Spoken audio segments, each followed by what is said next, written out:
In our 21 days of wellness chats, we are here today with Dr. Megan talking about our mental health during this holiday season.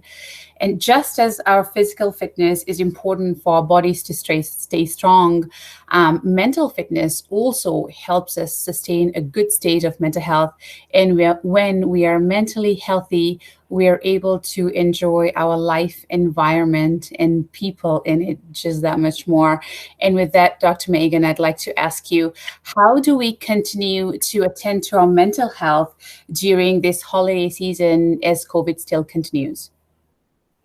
Okay, well, thanks so much for having me on and for giving me this opportunity. I really appreciate it, and I think it's, certainly a conversation I think that's been pretty topical this last year.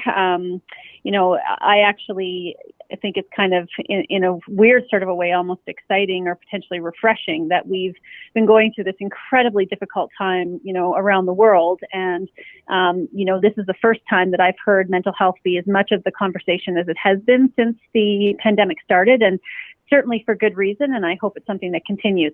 So, this is no surprise as a mental health professional. I've been talking about COVID a lot with people over the last number of months, and really, really have seen that this last couple of months has put a lot more pressure and I think fatigue on people in terms of keeping focused on sort of themselves and what matters to them. And so I wanted to just come on today and chat a little bit about some of maybe the takeaways of the ideas that people can sort of use as we try to get through this next round of restrictions that we're facing in Alberta and obviously other parts of the country as well.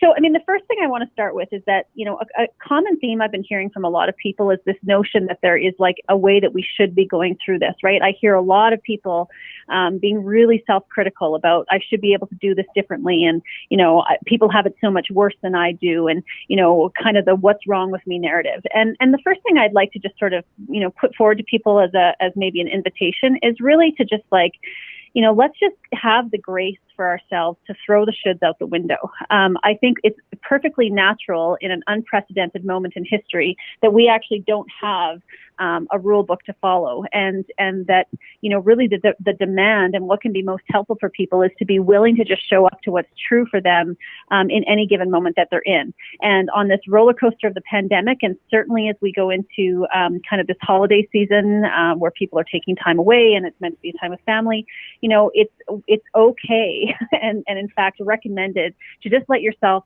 show up to whatever it might be in any one of the moments that you face. So sometimes, that might be that you wake up in the morning and you've gotten some sleep and you feel like you have energy to tackle the day and you feel optimistic. And in another moment, it might be that you are so frustrated and so fed up with all of this and just, fit to be tied and want to give up. And both of those are okay. So the notion here is that rather than live our lives in a sort of either or kind of a fashion where we either, are happy all the time or there's something wrong with us, or we're tending to our mental health perfectly or we're failing, right? The idea here instead is to really try to encourage a cultivation of a both and sort of perspective.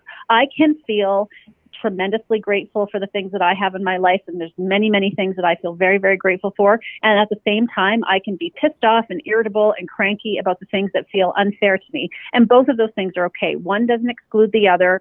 One doesn't diminish the other. They both can exist at the same time. And I think what can come from that, if we give ourselves that permission and that allowance, is, again, the spirit of willingness that I'm talking about. There's a lot of sort of research and some theorists out there over time who have really talked about the fact that one of the things that contributes to our misery as a human species is, A, the fact that we're really smart, and that's kind of problematic, but also that, we're really inclined towards trying to change our experience from what it is into what we think it should be or what we want it to be. And so, a kind of a challenge that I put forward for myself and certainly for other people and those who I work with in my practice is, can we practice just being willing, right? And the notion of being willing does not have to sort of mean that we are wanting of or even accepting of necessarily the things that are going on in our life that are challenges or things that we're upset by, right? Sometimes being willing is just being able to see ourselves and see the world clearly as it is, without getting into the tug of war of trying to make something that is into something that it isn't. So, kind of two ideas of this sort of how do we continue to tend to our mental health, allow yourself to cultivate a sort of both and perspective on your life, and be willing to let yourself lean into and acknowledge and experience the things that you may have, whatever shape, form, texture, color, size they might take over the next number of weeks. And, I think it's important for us just to keep in mind that there is going to be another side to this, right? We couldn't have anticipated in March where we were going to be in June, or where we're going to be here now in, November and December and into January. What we do know is that the landscape is changing and has continued to change. And so, if there's a faith or something that we need to sort of be able to grab onto, it's that, right? If you don't like what's happening, wait a few moments, and inevitably something else is going to come along to take its place. No, that is great. Great insights, Megan. And I love that you said there's no rule book, because I feel like sometimes we all get caught up into, oh my God, I have to follow it, whether I have to, I have to be all smiling, Totally. or whatever it may be, or I have to bake during the holiday season because that is what it is. So I love that you said that there is no rule book, and we just truly have to show up as our authentic selves. And with that, what are some important things for us to keep in mind that you would recommend as we transition into this new year? Yeah, I mean, I know there's a lot of emphasis that can get placed on, the new year and things like that. And there's a lot of people, and myself included, that sort of is like, well, how you are on December 31st shouldn't necessarily be significantly different for how you are on January 1st. However, we know across the course of human civilization, rituals are important, and moments of transition are important. And, we can help ourselves when we allow ourselves to, let there be some significance to moments of transition. And I think anybody who's been going through 2020 agrees, like this is one for the ages. And many people are really sort of happy to put a cork in this year and potentially move into what the next year might hold. Are we guaranteed that the next year is going to be, better than what we've been going through? No, right? But we can still honor the fact that there's a closure that's coming to a year that's been very, very adverse. And I would really hope and encourage people to, take a look back at the fact that in this incredible year of adversity, there's all sorts of stories and symbols and ways that we can actually identify how we've grown and how we've changed. I'm sure for individuals as they might look back on their own experience, but also certainly as a society and a culture, right? There's been ways that people have turned up to this adversity in really positive and really life-affirming kinds of fashions. And that deserves to be acknowledged, that it deserves to be sort of underscored. And then, there's a couple of really great theorist psychologists out there, and they talk about sort of growth mindset and this notion that, when we're struggling or we're striving to be, to develop or facilitate sort of new growth in ourselves, it can be really helpful to just tack the word yet onto what we're saying to ourselves, right? So if you find at the moment of transition into the new year that there's still some things that you're struggling with, and maybe the adversities of this past year have hit you, harder than you expected, and you're still, kind of struggling to move beyond whatever that might be.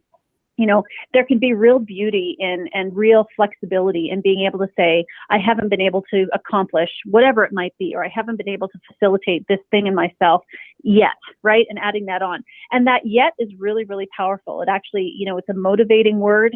It's a word that leaves room for hope and for flexibility and for opportunity.